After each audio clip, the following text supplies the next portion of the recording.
Hello, hello. All right, so I am going to show y'all, I am not a gardener. I aspire to be one, and maybe someday I will have more than like the 3 or 4 plants that I have right now.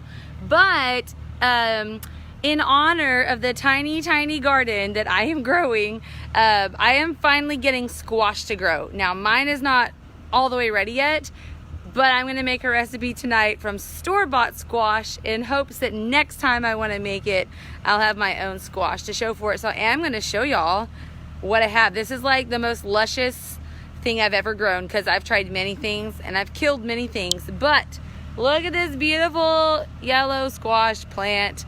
And here are my squash that are growing down here. Now, if there's any avid gardeners out there and you have any tips for me, let me know. But I got a lot of little babies in the back, and then these 2 bigger ones here. So I'm pretty psyched about that. And then I have this tiny little basil plant over here too. And I am gonna use some of this basil. So I'm gonna grab some of it. I'm gonna use some of this basil tonight in the dinner.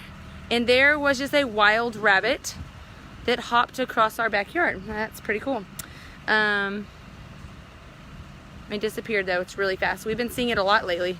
Don't know why. Okay, so I'm gonna take y'all inside now. I got my basil, and I would have loved to pick squash, but I don't think it's ready yet. So I'm gonna use the squash that I have inside, and we're gonna make some pasta. Pasta.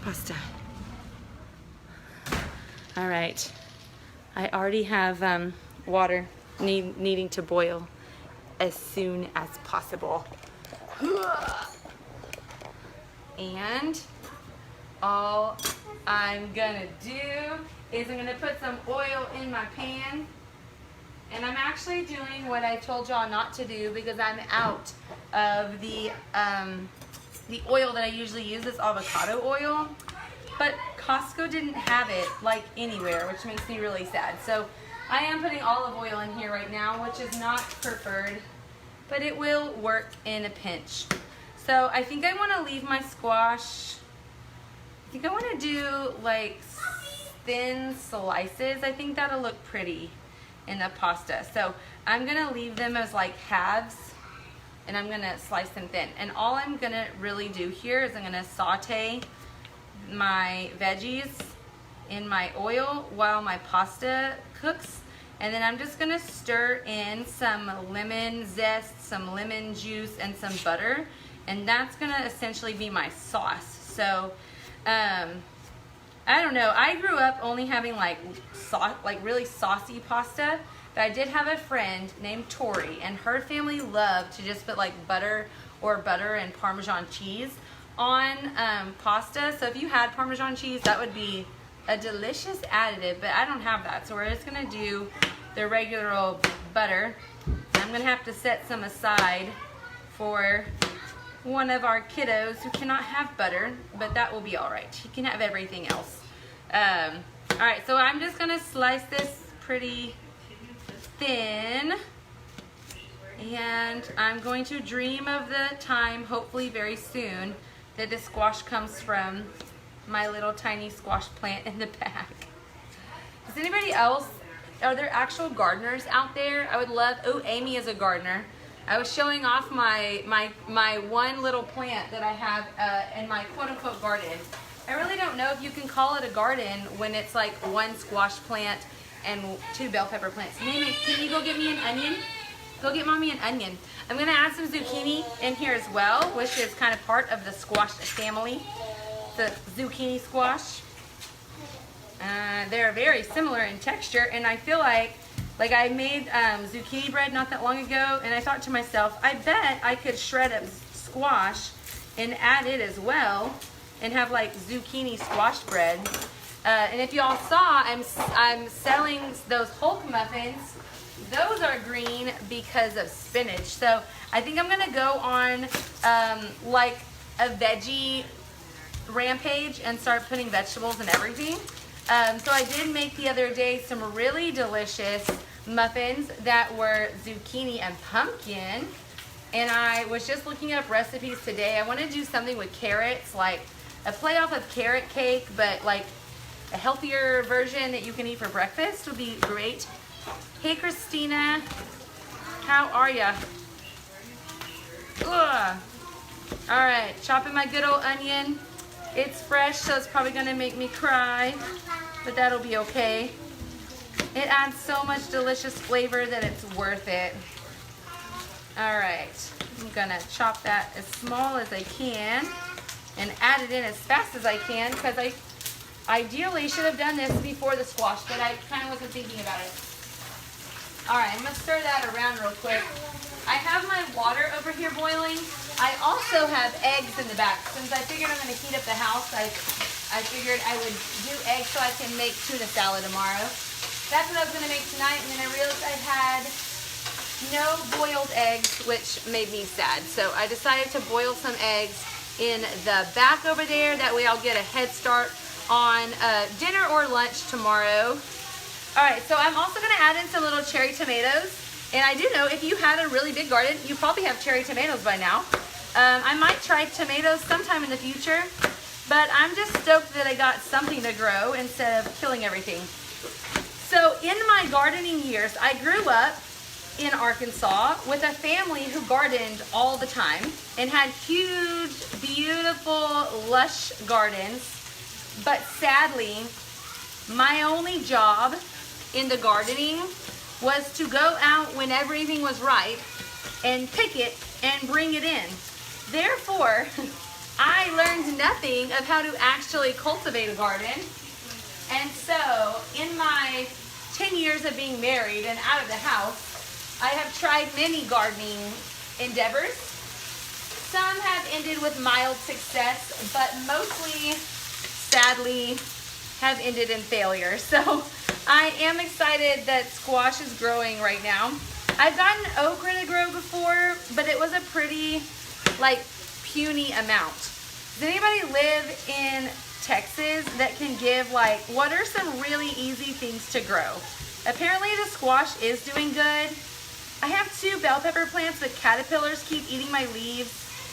And I kill them when I see them, which I don't know if that's mean to do, but that's what my granddad always did.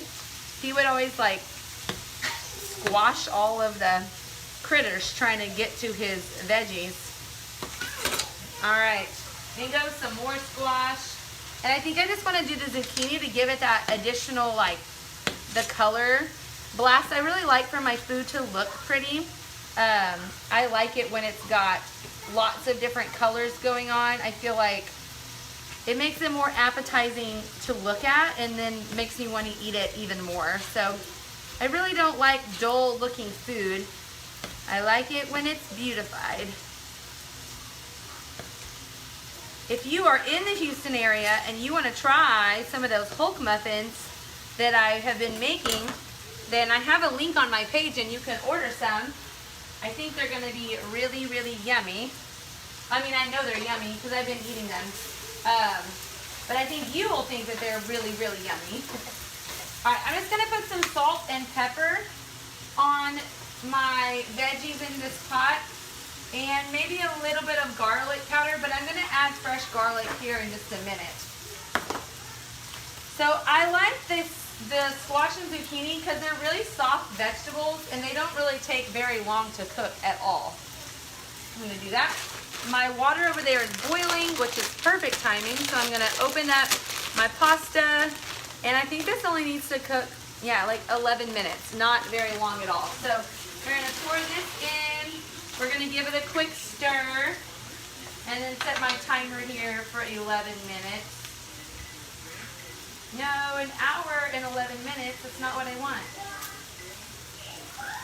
All right. Now, to make this kind of more saucy, since we're not using actual pasta sauce, once my noodles boil, I'm going to save some of that boiled water. That way I can reserve that, and I'm going to add that. It's kind of starchy, so it kind of helps it feel thicker like a sauce. So I'm going to add that in to, I'm going to saute like some butter and stuff in with these vegetables here in a minute. And that's going to make it not just look like dried noodles and vegetables. It's really going to give it more of a creamy look. And that, I believe, is going to be really, really delicious. All right, so just look how pretty this is, guys. It's really nice. and it smells really, really good. And I've told y'all this trick before, but if you missed my food prep video, I'm kind of terrible with boiling eggs. I forget that they're there. So I learned from a friend a while back to just boil them to this point. Then I'm actually gonna put a lid on it, and then I'm just gonna turn it off. And that really helps prevent them from overcooking, because you know when it gets that greenish tint around the yolk, that means that you have cooked it too long. And I have been there, done that, okay? So I'm trying to not do that. So whenever I do it this way, I find that I really have to forget about them for a long time for them to kind of overcook. But ultimately, at this point, you know, in about 2 or 3 minutes, I can strain them, and my boiled eggs are already going to be boiled. I really prefer soft boiled eggs for just like eating, and so do the kids. I think the dry yolk is not always their favorite, but for tuna, I don't mind a hard boiled egg. All right, just for some color and a burst of flavor, I'm gonna add in, they had a pint of cherry tomatoes for 99 cents, so I got 2 or 3 of them. So these are what are left over after we've been snacking and munching on them. I'm gonna add that into my squash, onions, and zucchini. It's gonna give it a nice color and, you know, an extra burst of flavor. So there goes that.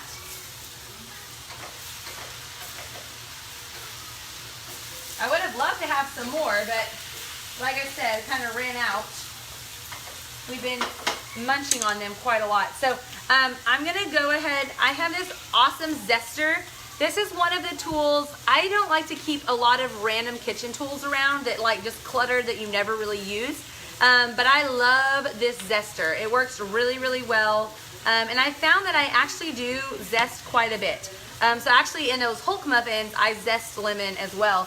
And I make this delicious like lemon raspberry cheesecake bars, and the lemon zest is amazing in that recipe. And so I like to keep a zester around. And I had a really cheap one that broke. This one is a lot better. I think it's from like Bed Bath & Beyond, but it works really, really well. All right, so I'm about to add in my butter, and I showed y'all this before. I love this Kerrygold butter. It is made from grass-fed cows, so it has a bit more of a nutritional value than like conventional butter. And you can see, I mean, you probably can't see, but it is much more golden yellow than most other butters that you are probably familiar with, other than like fake butter in a tub that probably has artificial coloring in it. Which Guillermo didn't actually know, nothing against him. He just didn't know that there was like real butter and fake butter. So whenever we first got married, I think he brought like a tub of like that Crocker butter. I don't even know what it's called. And I was like, what is this? That's not butter. He was like, yes it is. This is what I grew up with. And I was like, well, it's kind of like butter, but it's not butter. So that's fun. So if you want to try, like if you want to eat real butter, this is definitely a great brand. It's Kerrygold, and I know when I show it to y'all it's backwards, but it's super delicious. Now what I am going to do for my little mister is, there's a random bowl down there that the baby put there, but I'm going to scoop out some of these veggies before I add my butter. And I like to always just push my vegetables to the side so that I can do everything in one pan. And I'm going to put the butter right there in the middle. And I am going to get some garlic. And I'm going to add my garlic with the butter. And then I'm just going to zest the lemon right over the pan. Because lemon zest, you don't really get like a lot from one lemon. So I don't want to lose any by zesting it in something and then transferring it over, because all of those little pieces count. Lemon zest is really powerful though. The first time I used it, I was like, is this really going to do that much? Like it's not a lot happening, but it definitely does. All right, so here we go with our garlic. I desperately need to get one of those garlic peelers I've told y'all about. I killed it a while back in the dishwasher. It doesn't work in the dishwasher, but it works amazingly well to get this peel off of garlic. So you like roll the garlic in it. It's pretty neat. It's made out of silicone and it's really, really simple. It's a fun chore, a cooking chore for kids. Okay, I'm just gonna chop up my garlic as small as I can. You can also use a garlic press. Honestly, the reason I don't use a garlic press is because I'm lazy and I really don't like washing it. It's like my least favorite thing to wash. So I'm just gonna chop it up as small as I can and put it right on top of my butter in here, which looks so good. So good. Oh, yes. Okay. It's gonna smell really, really good. I really wish y'all could smell my house, but I know you can't. All right, I'm gonna go ahead and zest my lemon, and then I'm gonna also squeeze the lemon juice out. And turn my fire down. You don't want your vegetables to overcook, so I'm gonna go ahead and turn it all the way off while I'm zesting this lemon, but just right into the pan. Now, if you are new to zesting, once you get to the white, like definitely stop, because then it gets bitter. You really only want the very outer peel that is bright yellow, and beyond that point, it's not actually gonna taste good. It's gonna add some bitter flavor instead of the pure lemon flavor that you're actually wanting. And a zester is very sharp, so just always be careful with your little fingers. I'm always a little bit nervous because it starts getting a little bit slippery, but we're doing good. I'm almost done with the whole outer peel of one whole lemon. And if your lemon is tiny, you might want to do 2 lemons, or if your lemon is huge, 1 lemon will definitely be enough. And then I just kind of shake it off on both sides and scrape the bottom side that's not sharp. I'm gonna get my juicer out here in just a second. I'm gonna stir this around. So I've just got my butter and my garlic and my lemon zest, salt and pepper. That's all that's in here. My vegetables look really good. It's exactly how I'm wanting them. All right, I'm gonna squeeze the lemon out of both of these. Again, I'm using this very cheapo dollar store lemon squeezer. There's definitely better ones on the market. I just don't have one right now. And this is fine, you know. It does what I need it to do. They have the nifty, they're like metal ones and you squeeze it in your hand. This one requires both. It requires a lot of my arm strength here to twist and push it down. That's really good. Okay. All right, so really the last thing, I'm just waiting on my pasta. I'm gonna go ahead and get my half cup scoop, which is right here.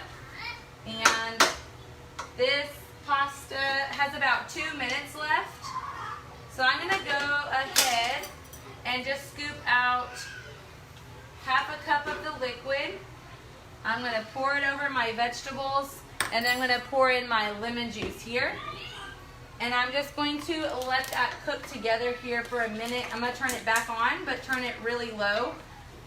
And as you can see now, it is not just dry vegetables in the pan. It has some sauciness right over there. So when I drain my noodles and strain them, then I will pour my vegetables in there and mix it all together. I'm probably gonna serve it with a big side salad. Because guys, I didn't realize, but at Costco, I got like 6 romaine lettuce bundles for like $3. And I was like, this is crazy. And I'm gonna add these tiny basil leaves to the top. It'll make it look pretty, and basil is a really strong flavor. So it'll just add another layer of deliciousness. But that is essentially it. It's really simple. You're kind of making your own sauce, not having to rely on any form of store-bought pre-made sauce. Just mixing up your pasta liquid with some butter and garlic, salt and pepper. It's just that simple. So there you go. That's our dinner tonight. Y'all have a good evening, and I will post a picture shortly.